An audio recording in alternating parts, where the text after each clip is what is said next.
Welcome, ladies and gentlemen, to the Game Developers Panel. With us, we have Alan, all the way from the US. We have Dale, all the way from South Africa, and Brian in Kenya. I'll let you guys introduce yourselves, and then you can tell us a bit of yourselves in extent in the introductory part, and then how you guys got into game development. And I think also the biggest question is also why game development. So we'll start with Alan, and then we'll go to Dean, and then someone close home, Brian. We'll finish up with Brian. Thank you, Thomas. Thanks, Thomas. Hi, I'm Alan Gershenfeld. I'm, I guess, Microsoft teaming in from Phoenix, Arizona. I am the president and co-founder of Eline Media. We're a developer and publisher of games that hopefully are fun, but also engage and inspire. My name is Dale Deacon, calling you from Johannesburg, South Africa. One of the reasons I'm on this panel is because I'm one of the co-founders of the We Are VR Africa community, where people locally and internationally get together and create cool things in virtual reality and augmented reality. I'm also a part-time lecturer at the University of Johannesburg. I'm writing my own dissertation on the rate of technological change, and I also run a small R&D lab from South Africa. We focus on proof of concept development. My name is Brian Afande. I'm co-founder and managing director of an extended reality agency called Black Rhino VR. We started out as a 360 and film company, immersive film company, but then over the years we've grown our service offering and proposition to focus more into VR and AR. I think I got into gaming inadvertently, just because I found myself in this space. But then I'm really excited to be here, and thanks for having me, Thomas. Awesome. I think I'd say we, me included, mostly me, come from a consumer end of the gaming industry. You guys are from the development side of the gaming industry, and a lot of the perception, I'd say mostly, can be general globally, but more so, let's say in Africa, games are looked at as, it's a waste of time, it's for kids, it'll rot your brain. To an extent, to never think of, these things were never created by kids.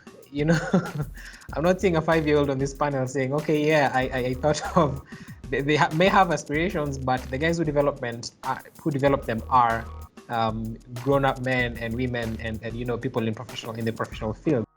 Maybe we can start, we can go around. Let's say, Brian, you tell us, how did you get into gaming? And to an extent, how has it kind of changed since, let's say, you got into it? Like I said earlier on, I got into gaming inadvertently because I found myself in a space that we're creating enterprise solutions for VR and AR.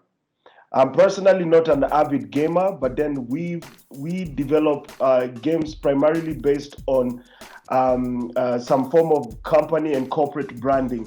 I remember when we started creating some small immersive games and AR games, clients used to come to us and ask us, okay, guys, could we please create like a treasure hunt in a shopping mall? How do we deploy that? How do we start working on it? So we decided to work with our developers to see if we can just deploy 1 or 2 games.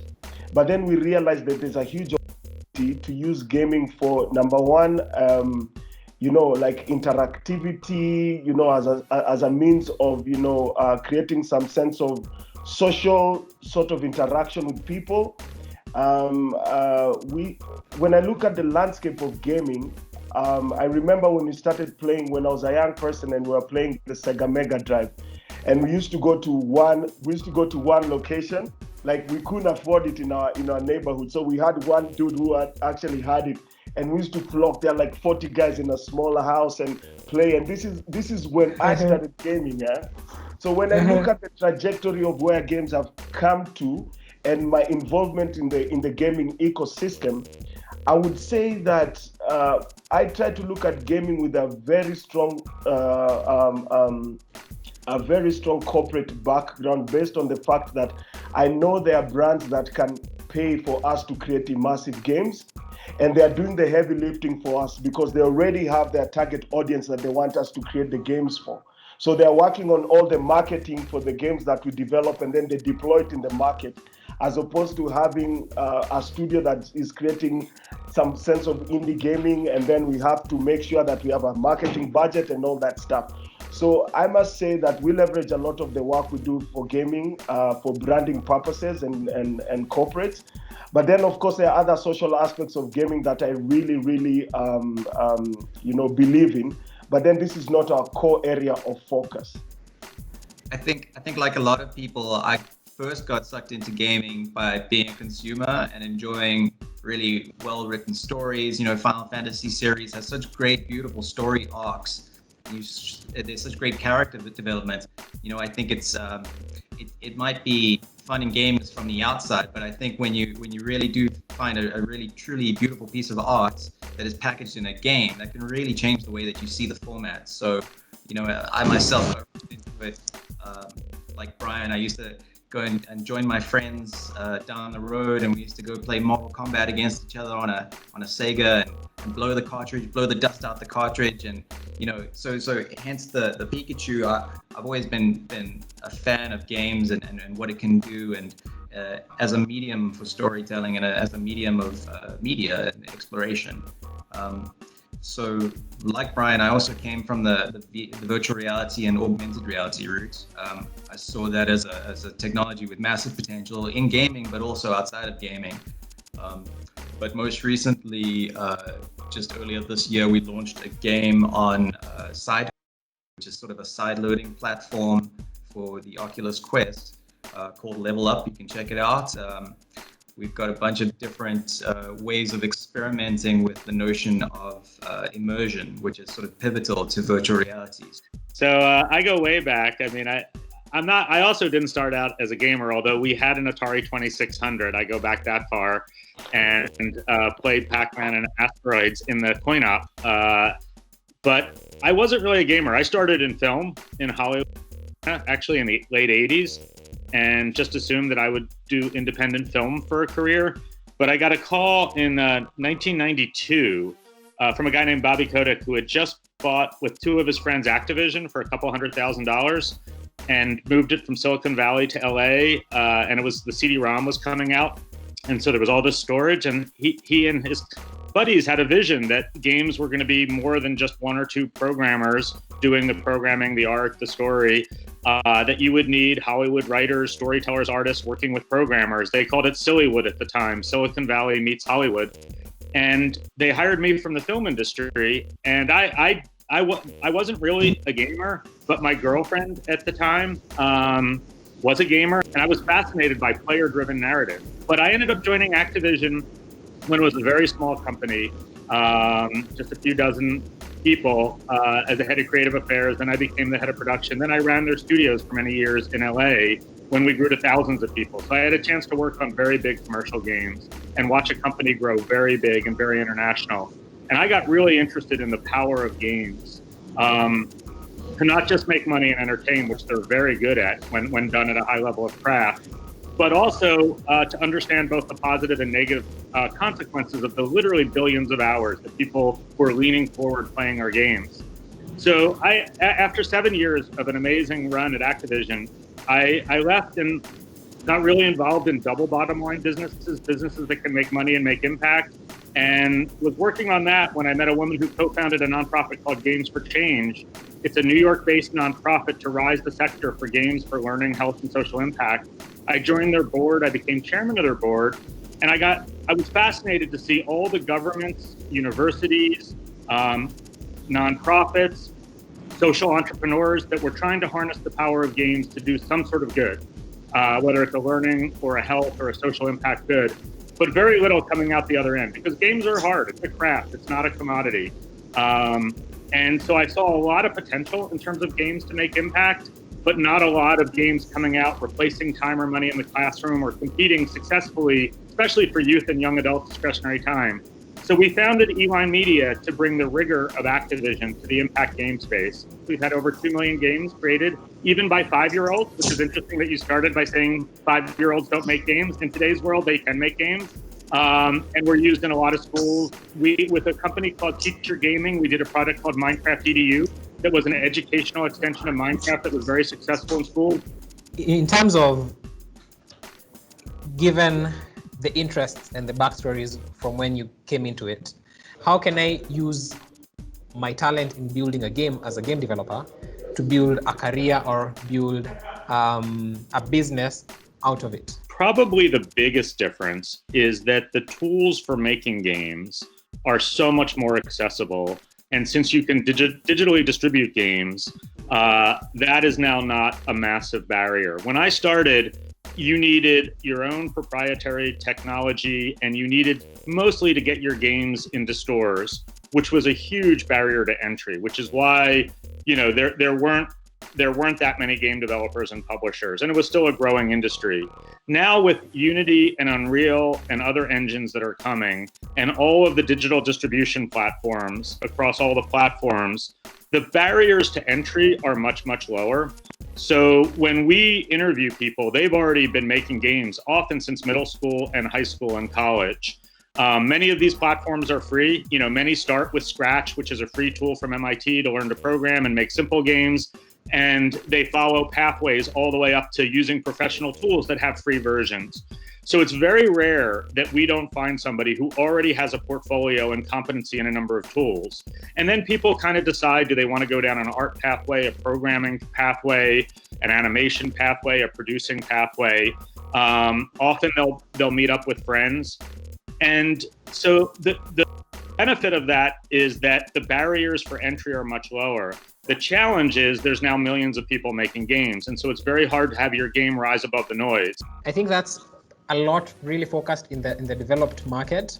I'm not sure, maybe Brian can tell us here, is it a similar thing you encounter? Okay, I'm sure it's not the same how, like in the 90s, you'd hardly come across a game developer in Kenya, but now there is a handful number of people. But is it a similar experience, maybe even in a smaller scale? When you look at the African gaming ecosystem, I personally feel like, let's say for instance, if someone were to tell their parents that they are going to study game development or something like that, I think first and foremost, their parents would be a bit apprehensive, because I don't think we've really shown as a protagonist in gaming.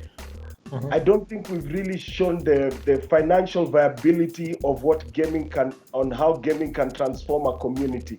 And I'm talking about the financial bit of it, because at the end of the day, my landlord really won't care if I'm a game developer. I need to pay my bills.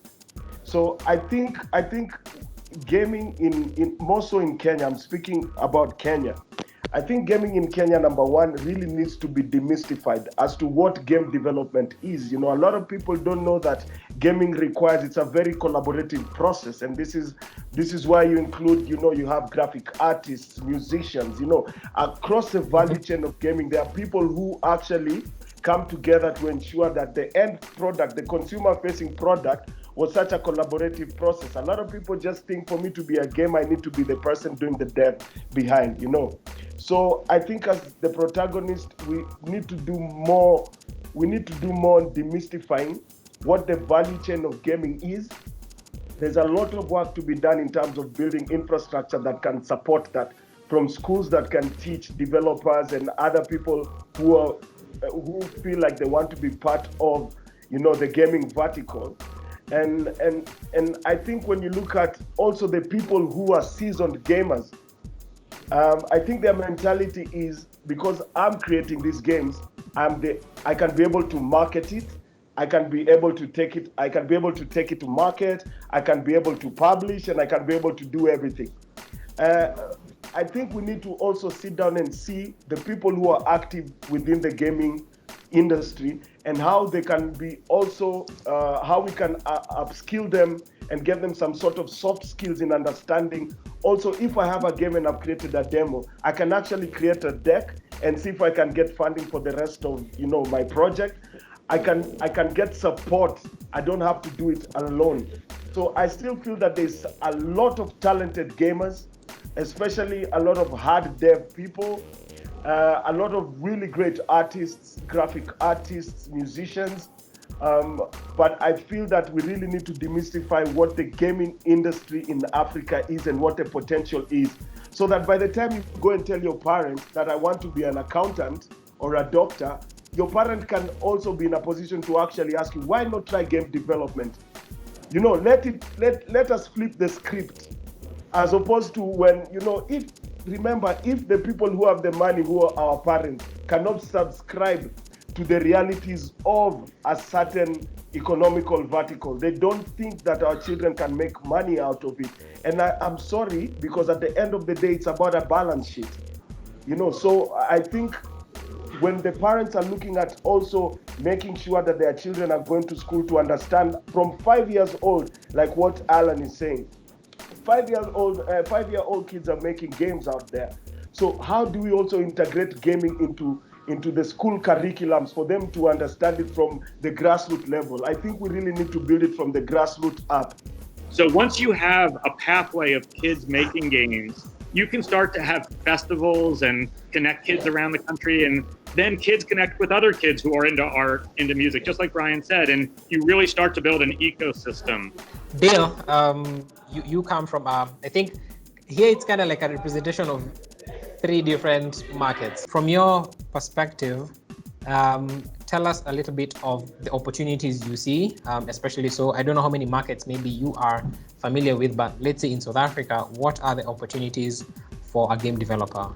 I think Brian made a really great point about collaboration. You know, if you get teams together, get people together, you can create something a little bit more than you might be able to make on your own, right?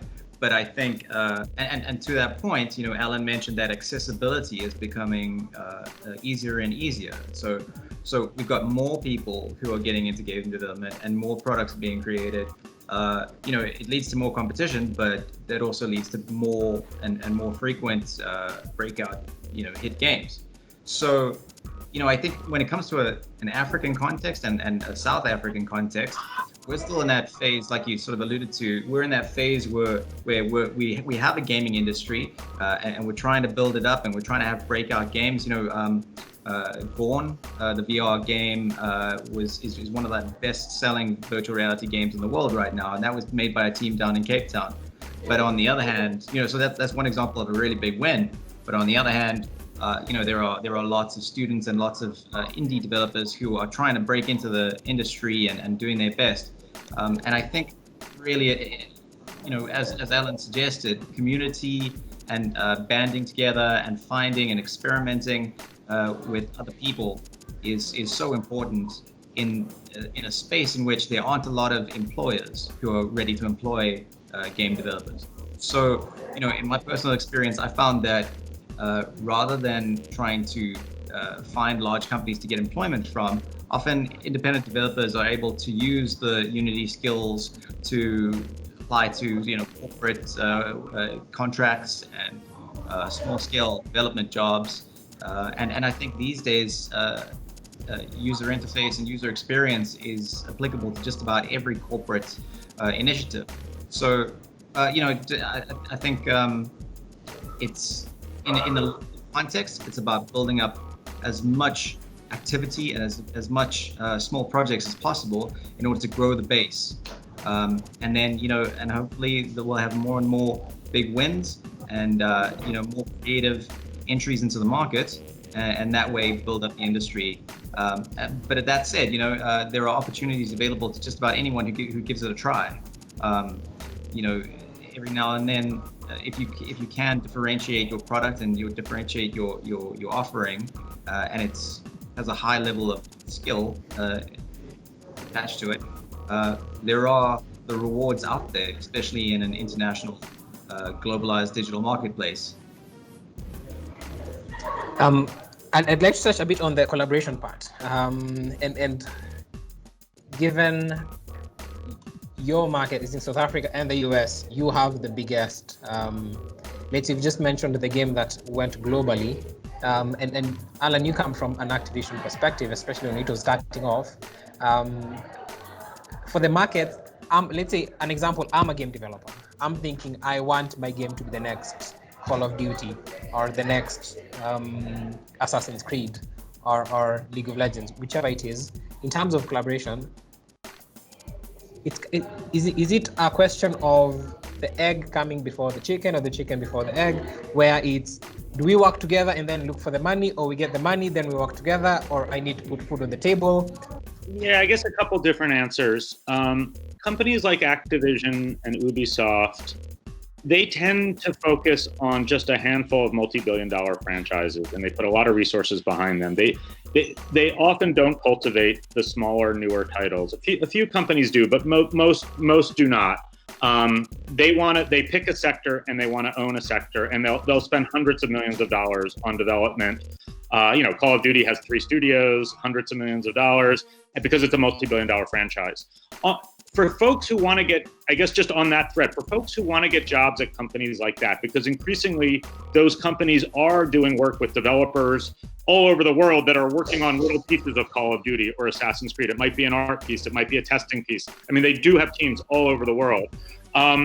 When one way to get the attention of companies like that is to mod their titles. Often they have modding tools, and when people would come in with amazing mods of our titles, you knew that they were passionate about the franchise and they had, figured out the modding tools and had done some really interesting insights. And often that would be a great way to get an entry-level job or put a developer somewhere in the world on, hey, we should be part of your development network or ecosystem. Streaming is an interesting thing. That didn't exist when I started, but streamers are incredibly powerful. I can tell you 2 things for our independent games that drive awareness more than anything else. Number 1 is eStore placement. When Steam features us, or Apple features us, or Xbox features us on the eStore, the sales just go through the roof. Now that's harder. That's a blend of curation. It has to be good, and you kind of have to know somebody, but also algorithm. If the game does well, it continues to do well because they keep featuring it. But the other thing, interestingly, that drives awareness is when a streamer picks it up and plays the game in front of a large audience. And there are streamers emerging in Africa. There's streamers emerging everywhere. It's a great opportunity with a little bit, less resources to become a great streamer. You really just have to have the right personality. You have to cultivate an audience. But they are incredibly powerful towards building awareness towards games. So it's something to look at. That's an interesting part of the ecosystem where perhaps there's still a lot of talent involved, but the barriers to entry, at least the technical and capital barriers to entry, might be a little bit lower. Interesting.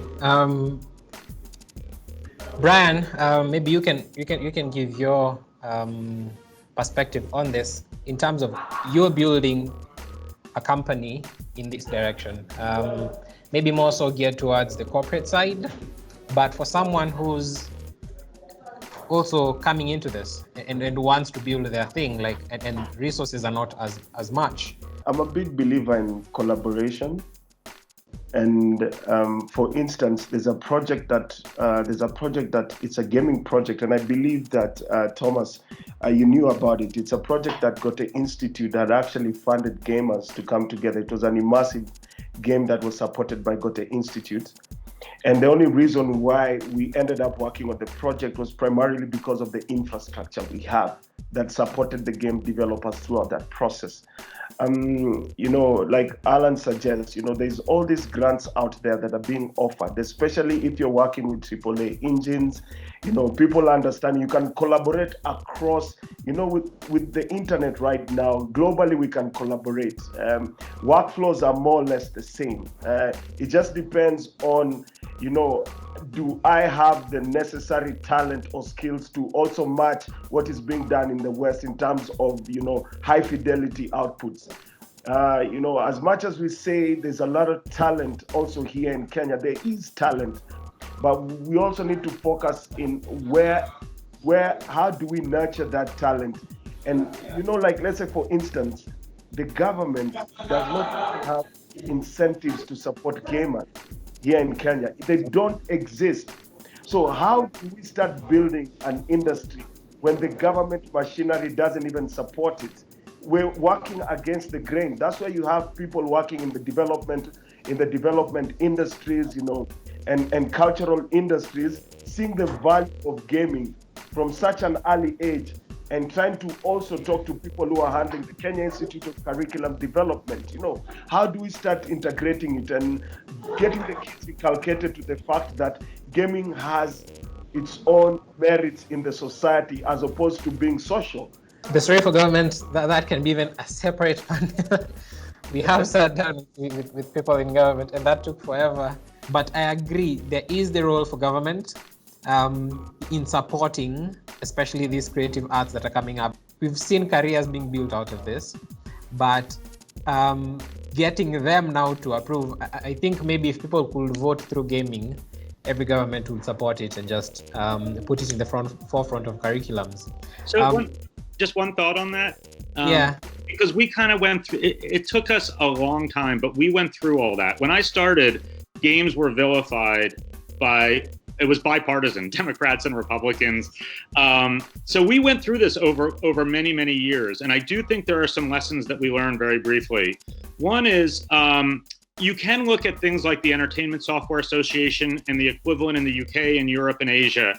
They have a lot of great resources and research that show the power of games for learning and even public engagement. So there's decades of research now that these trade groups and lobby groups have worked through, and they've been specifically towards getting government leaders to understand the public value, the economic value. But one thing that we did, for example, we ran a national youth game competition that we wanted to do to raise the profile of the importance of game making.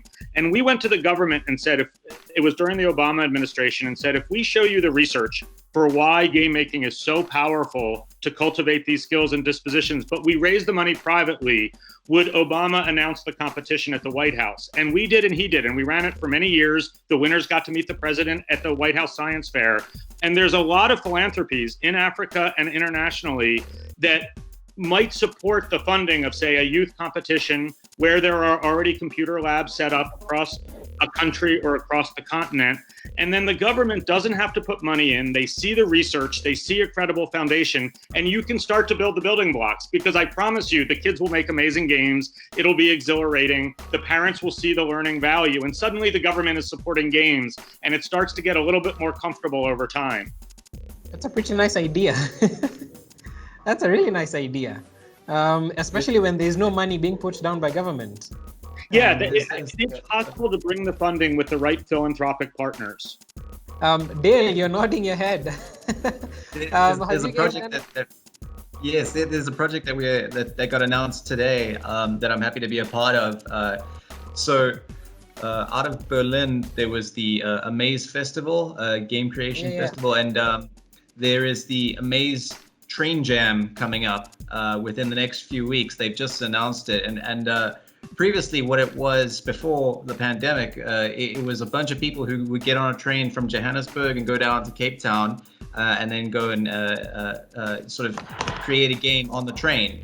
And because there's the pandemic going on, what we've done is we've pivoted the entire Train Jam to be online, digital, and if you have a look on Facebook, you can find all the details. But the idea is for everybody to build their worlds and build their ideas and their games in the platform of VR chat, because it allows people to build things for PC and for VR. According to HTC, now they're making a push into mobile too, which is great for Africa in general, because as we all know, access to hardware is always a stumbling block here. So I'd encourage any developers or creatives who are interested in doing a project just like this, please sign up and join us, because it'll take a little bit of time, and it'll take a little bit of stress, and it'll take some figuring out, some late night coding to fix the bugs, but it's a platform to show and share your games and share your ideas with an international audience. So How can guys participate? I think the best way to find out more details is to take a look at the AMAX Train Jam, AMAZE, and then you'll find all the details there. Awesome. I think we met Thorsten last year. He actually came to Nairobi, and we ran a game jam with him. Really cool. Yeah. You've mentioned a couple of things, I think especially two things that I'd like us to talk about. One, you've said the side of the mobile side, and especially so for Africa. Alan, please also just give your opinion. You may not maybe be very ingrained in the industry here, but just what you think can be, as we can take advantage of in Africa to build the industry here, because the young guys, they game. My son, I think, has already started gaming, and he's 3 years old. But he'll understand this. You press this happens. You do this. For them, interaction with technology is so natural. For us, was a bit. I'm not very old, but we still had to kind of like jump a few hoops before we understood it. So for Africa specifically, there is that barrier to entry, as you mentioned, devices. You can't get a studio of 2 guys building a game to go for console or for heavy on PC. But mobile, I think we have a very huge mobile penetration and even internet connectivity. In your opinion, how can we take advantage of that? And then also 2, given the circumstances we are in, the pandemic, guys at home, we are more online, it's more remote working, engagements are very digital. How can you also use that to capitalize to push this industry that can give and build and then create employment for people? So just as an opinion, and also even if you have had data, awesome, lay it down. How can you also just capitalize the uniqueness of Africa? Alan, please also just give your opinion on this. Capitalize the uniqueness of Africa to target the market here. Maybe mobile, maybe console, maybe PC. And then also, given the pandemic, how can we use the circumstances we are in to push the industry forward?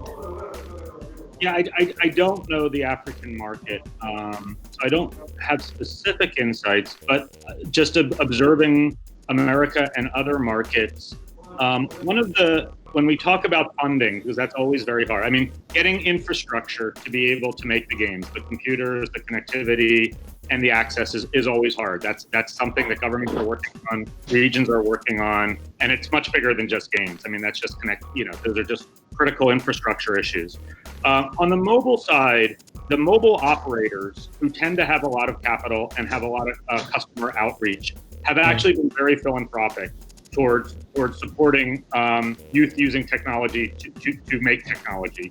So the mobile operators can be great partners. And I do think focusing your tools on output that can be mobile games so that everybody can play the games makes a lot of sense.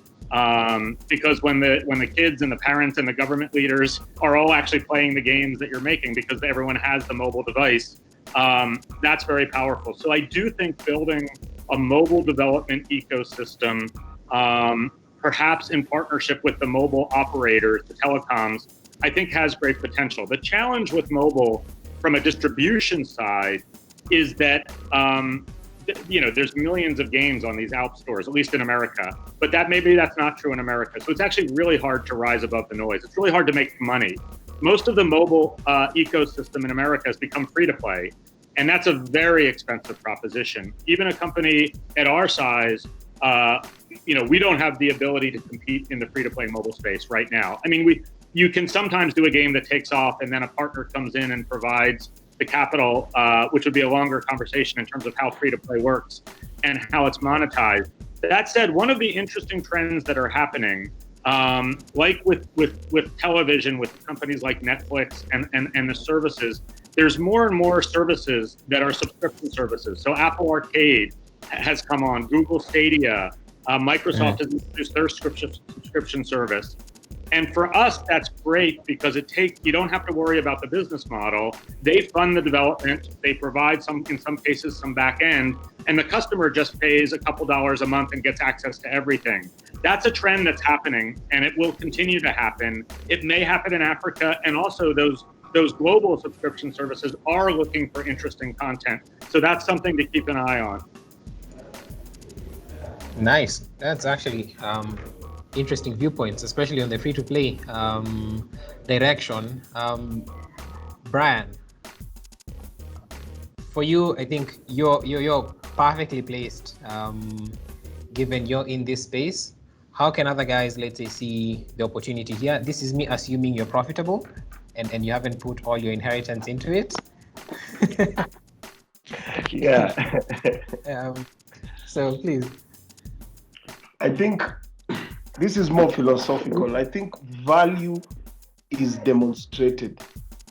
as the gaming community and building an ecosystem, we need to demonstrate the value that we are creating in the society. We need to sit down and start mapping out who the stakeholders are. Start indexing what's happening on ground. You know, right now, there's no report that has been done out of Africa or for Kenya, and unless Thomas correct me if I'm wrong. You know, I always read about all these reports by PricewaterhouseCoopers. Yeah, you've seen it. I actually wanted to mention that, yeah. And I'm just like, the gaming industry is worth how many billions in Kenya? Yeah. Where's the date? Yeah. I'm above that noise. But that money hasn't come to me or any of the people that I know within the circles. So where are they getting this information? So we really need to sit down and consolidate what we are trying to do here as a community and start mapping out the action on ground. Who's doing what? How much is it worth? How are we indexing it? So that by the time we're also going to see or ask for support, we have some form of empirical evidence of what's happening on ground. I think maybe just to add on that, sorry, Brian, I think the part of the conversation around that was, you know, we have a lot of, I think there isn't like a specific African market for a lot of these international games. It's like when you're buying a game, let's say FIFA, you buy a code from the UK or you use a Middle East. So a lot of maybe the money that's being spent by Africans is being registered in Middle East, in the States, in Europe, where they're buying the games through, and there's no dedicated market store like where guys can buy like for the Africa to reflect that. So I think it's more of extrapolation. I'm not sure how they came down to that number, but there is a figure, just to clarify with Dale and Alan. There's a report that came out by PwC, and the figures were wow. You know, gaming is this big in Africa. You know, and you can take that to a partner, and then they're like, okay, where exactly do I put my brand to capitalize on this? Exactly. You know, and you can't answer it. Okay, anyway, sorry. So just to clarify on that. Yeah, and the segmentation needs to be very clear, Thomas. It needs to be very clear. This is what's happening on ground, you know, from a social economical perspective. These are the, you know, this is what's actually happening. So that by the time we're having all this information, it's information that even PwC come and say, how many consoles do we have here? Let's even talk about the consoles. How do you even track console gaming here? Because you have your gray areas of shipping, and then you have your legitimate ways of shipping. There's the Somalis that bring in stuff without duty. There's DHL and all these couriers that are legitimate. And all these guys are also not indexing that stuff. You already said when you're trying to import something, they'll probably think gaming is associated with gambling, which is also another big issue that we need to demystify. We need to demystify to also our parents at home that, guys, gaming is just not about gambling. There's like this whole new world that we need to start exploiting, and has its own benefits to the society.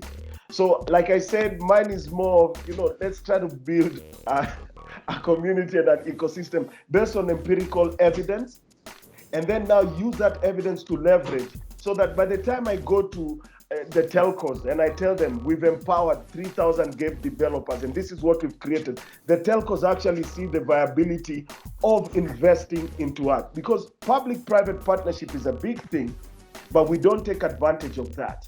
I think we need to.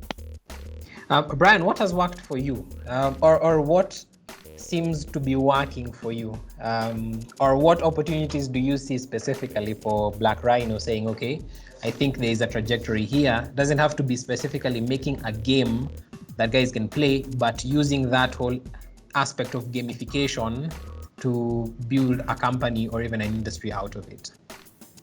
I would say what's working for us, honestly, is diversifying our portfolio and spreading our risk. We're just not a gaming company. Man, we're shooting immersive experiences. We've worked with the Oculus, you know, we've worked with big names, but we've diversified our portfolio based on that.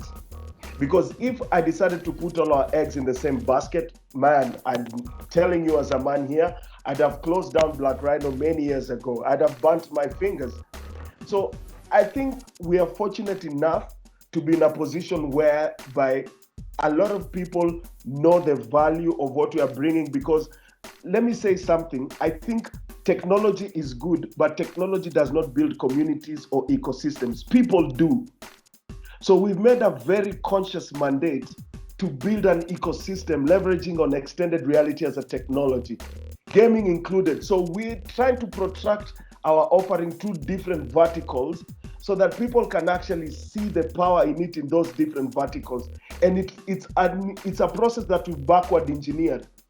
And we know if it's for real estate, we're going to create A, B, and C experiences for real estate, backward engineer it based on who we are targeting, and deploy it. So we call it the 3Ds.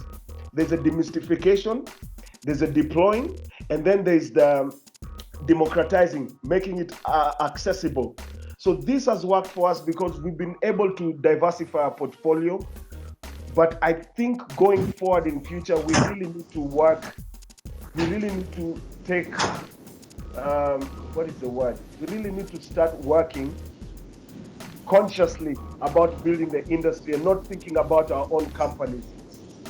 This is the only way we can start building together and having this sort of conversations with, of course, with different lenses. You know, Dale is talking about amazing stuff that he's doing. And by the way, when I go to Johannesburg, Dale is one of the guys I call for coffee, man, because I just love the way he thinks. And Alan, I'm thinking maybe in future, if I'm there in Arizona and I feel like getting a tan, I'm going to call you, get more insights into the business there. I think we should have more of this sort of discourse and have more people involved so that we can start exchanging ideas on how we can build this industry.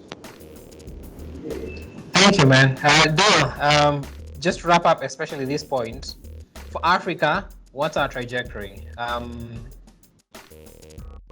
in being the unique markets that we are?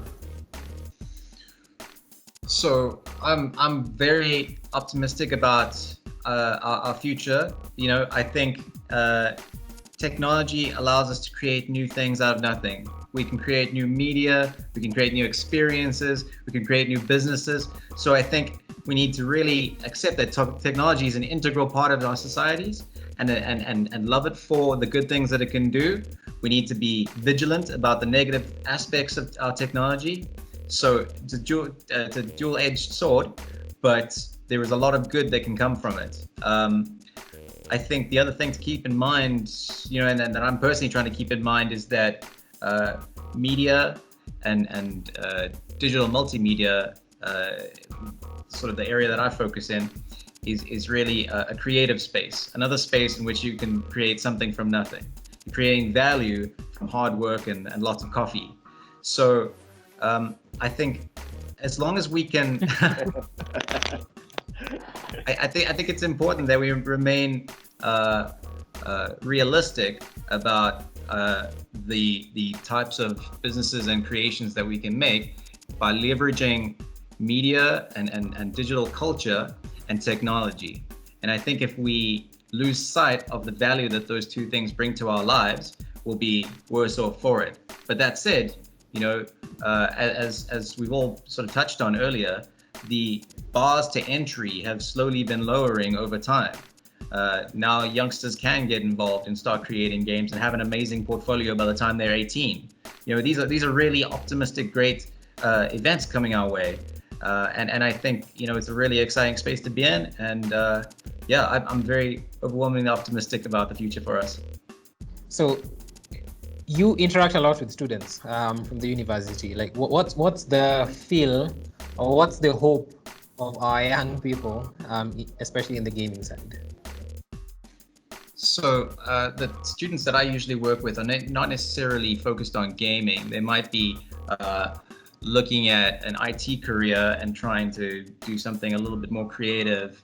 So which is the sort of direction that I took. I started in more sort of corporate business world and slowly traversed to more creative things. And you know, I think I get the sense that a lot of young people, especially here in South Africa, acknowledge that there's an exciting, fulfilling career to be had in creating digital media and digital creations in general. So you know, there's a lot of enthusiasm, and I think that enthusiasm, as Brian mentioned, needs to be channeled through cultures and groups and communities that help us build each other up and help us build, and bring to life our creations and our imaginations.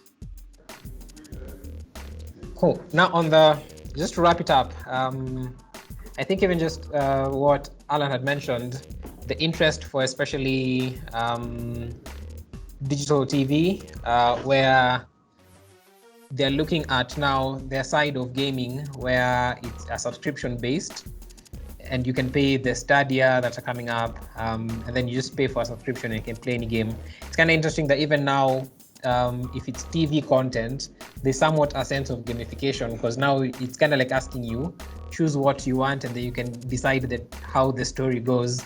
So does he live? Does he die? You click that, the story goes in that direction. Does he pick up the sword or not? And then you click that, goes in that direction.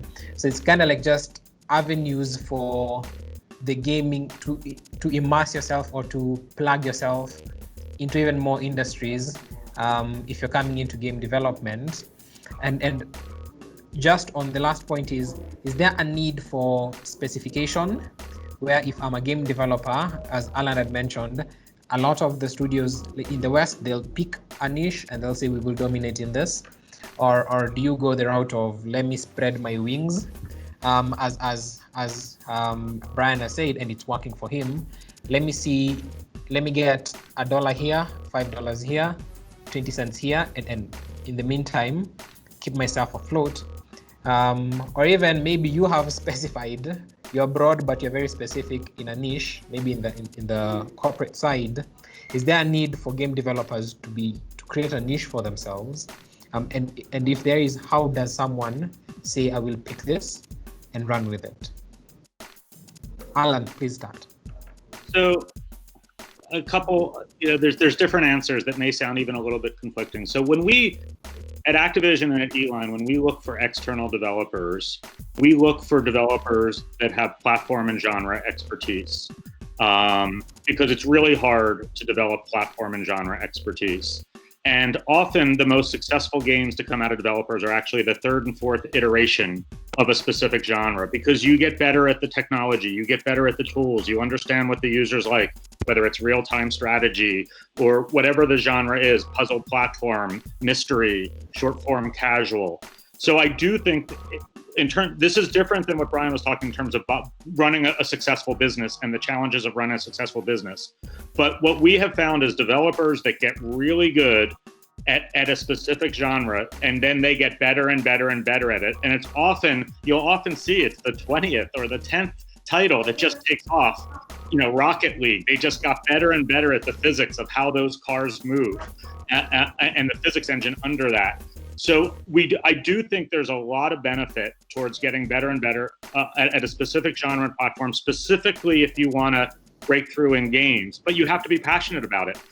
It has to be something that you love to play, you love to make, the whole team does, and that you're just joyful at getting better and better at that genre. But I'll give you a totally different answer. It is important that you pick things that you can do with the capital you have. So you have to scope it properly, so that you're not trying to reach beyond something that just either technically you can do or just from a capital perspective. But there's a lot of new and evolving forms of content. I mean, you just look at TikTok and duets and all these different new and evolving forms of virtual avatars doing streaming. And there's so many interesting opportunities to actually come up with short form content that is really evocative, that is interactive and playful, like you're describing, with Netflix doing Bandersnatch. I mean, that's not cheap, but it's a new and evolving form of content. But look at some of, the opportunity to break through with very accessible, interactive, playful content that brings something new to the storytelling genre or to the gaming genre. It's a unique opportunity to do that. So that's another way to create a niche, especially if it can be, something that doesn't require a ton of capital, but really requires inventiveness and amazing ideas and a fresh look and feel. And I think that's a great opportunity. See, it really depends. Do you want to be employed by a really successful company that's doing really well? Because I think in that instance, being the best at what you do and being experienced at a very specific niche is going to be incredibly helpful. if you want to start your own business and start your own studio, you need to learn things that aren't so fun, like accounting and, you know, business practices and process and all that kind of stuff, which sort of demands a diverse skill set and being able to learn as you go. So in my own experience, just to keep the momentum going, we've had to take on a very diverse range of games and jobs. But that said, that also helps build the portfolio. So you might not be a business builder for your entire career. You might just do it for a couple of years while you build up that portfolio. But you know, I do think though, earlier when you said, Thomas, when you asked if the money comes before the hard work, I think that the hard work always comes first. I don't think the money ever just, you know, even if it is a grant, you have to work hard to build up that portfolio, and you have to learn how to make something of deep value before you get that money. So, you know, I think it comes down whether you specialize or whether you are diverse and hopping from project to project. I think the important thing to keep in mind is that it's going to be those 3 o'clock in the morning bug fixing sessions that get you through, no matter which direction you take. As Africans, we really relate to stories. Stories have been passed down through our generations, from our grandparents to our parents, and we pass them down to our kids. Our cultures, our beliefs are actually around, you know, the stories that have been passed to us and the value systems that have been instilled in us. I feel that we need to start talking about the stories of Africa, the success stories of the people in gaming, start highlighting it, just to inspire some sense of, you know, not just belongingness and togetherness, but just to inspire some real sense of, you know, we can do this as young people, you know. And what Dale is talking about, the digital culture. We are in the digital culture. More so in Kenya, you know, I'm shocked when I travel the world, and sometimes we have better Wi-Fi than some places I've been in the world. And it just shocks me. I'm like, guys, we have better internet in Kenya. You know, we need to take advantage of this. And, you know, information right now is on our fingertips. I think we just really need to start talking about what's really happening. And, you know, it passes down to these generations, and we start believing in what we're trying to do. Beyond everything else, our passion drives us, whether or not we have money in the bank, whether or not it's not making sense, whether or not Dell is talking about that crunch time when you're busy working on a code, you know, something is wrong. Your passion drives you. Like, this is the time when passion really needs to drive what we're doing. And believe it or not, guys, we are building this industry from scratch. I don't want to be having a conversation in 10, 15 years for someone from outside who came in and showed us how to do this. We have the intrinsic approach and insight in the market. Then let's start doing it right now, man. Like, this is the time. Let's start telling those stories. And the stories will translate into the games, because we're talking about our culture. So how do we put our games, how do we put our culture into the games? And believe me, people want a differentiated experience. Whether or not you want to export it, you cannot create a game here, try to target the American market while trying to sell their culture to them. Let's start selling the African culture, our stories. So mine is totally different. It just boils down to storytelling. We need to start telling those stories. Thank you. I think even Alan can touch, especially on the game you did. I keep forgetting the name. Never Alone. Never Alone, yeah. The one is, because that's very culture driven. The story for that. But in terms of last remarks, Brian, he kind of hinted on the last remarks. Just give us last remarks, everyone. And then maybe a project you're working on you'd like guys to have a look at, or something that's in the pipeline. So Brian, please start, and then I'm thinking of the project. And then finish up with Alan. There are several projects. I'm thinking what would be ideal. You can say the several projects. No, let me think of what I feel like, you know. Okay, cool. So we started, as much as we've diversified our portfolio is actually within the extended reality spectrum. So we're specializing in AR and VR. So this is where we've diversified our portfolio. I know it sounds counterintuitive, but this is really what we've done with specialization. And one of the things that we're working on is not game related. It's a school that we started for women. It's called the Moran Story Lab. The school was funded by the Ford Foundation, with special thanks to Oculus, who helped us with the infrastructure. And it's geared towards immersive journalism and empowering women in the value chain.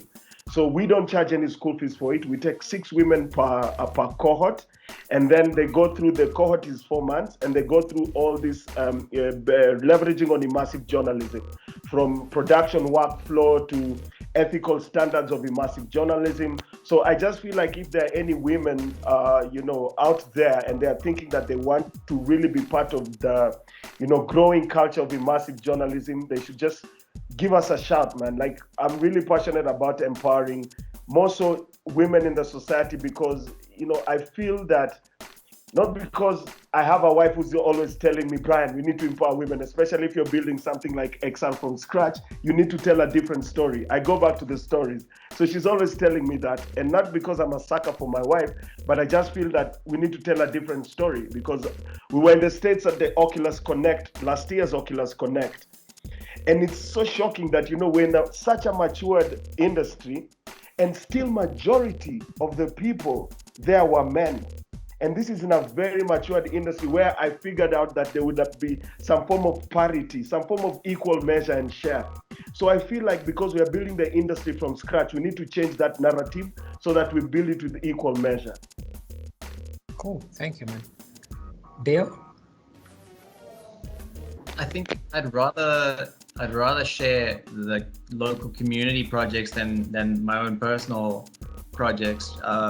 There's a really great extended reality festival coming up. It's hosted here in South Africa, but it's going to be available online and digitally, called Electric Africa. This really great group based in Cape Town, Electric South, they're hosting the whole thing. They've got they're constantly bringing in new artists and new creators to create some really amazing films there. As I mentioned earlier, there's the AMAX VR chat Train Jam. I'd highly recommend getting involved in that if you're a VR or Unity inclined. And there's also the AR VR hackathon that's coming up. I think this is the last week for registrations too, where creators from around Africa are getting together, hundreds of them, to do a hackathon in December. It's the AR VR hackathon. It's gonna be wild, and I think this is the last week you can register. So those are the projects I'd like to highlight. And then just a last thought. I think Brian's right. I think culture and stories is our strength, and it's our advantage over the rest of the world. If Japanese culture can get to some guy in South Africa, right?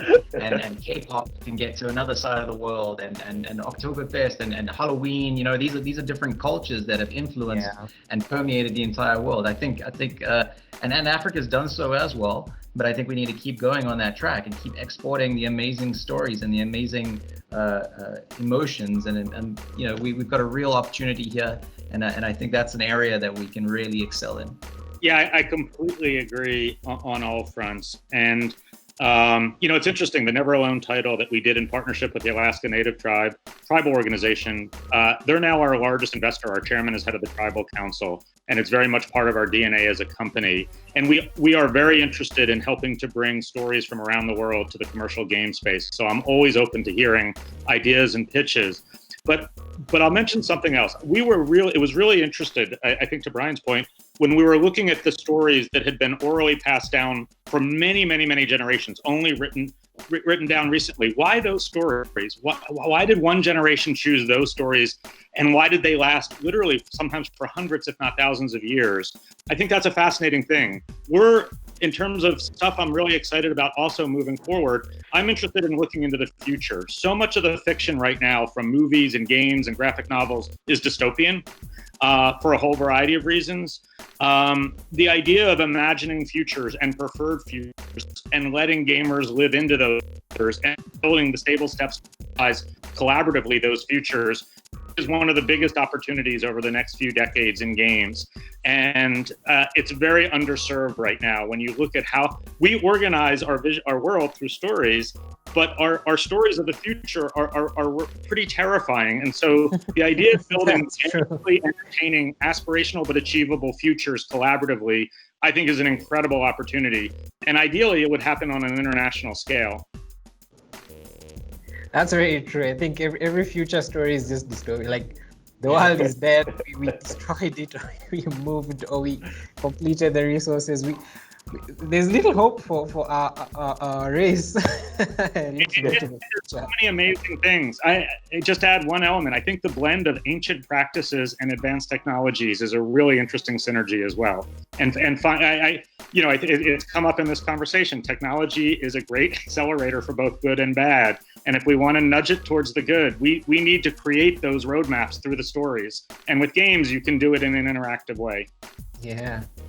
Any project you're working on, or you'd like to shout out? Well, we're working on a project with the Mississippi Band of Choctaw Indians. We're working on a sequel to Never Alone. And we're working on some financing vehicles to be able to bring more capital to social impact games that have commercial potential. So we're working on a bunch of stuff. Awesome. So thank you, gentlemen, for your time. Thank you for taking time to just talk about game development and just cutting across different markets, economical standings in terms of where the nations are, in terms of how the demographics are. It's been very broad and very interesting. And it's very, I think even, Alan, I think by the time you were saying, you've literally maybe even been in the industry as long as most of my life has been, and you know, and that's cutting across just different from time to industries to markets, and thank you guys for just taking time to speak about the gaming industry. That said, thank you everyone who's tuned in, and we look forward to having more discussions around this. Thank you, gentlemen, for taking your time to just give your insights and your information, and we see a very avid Pikachu fan on the panel.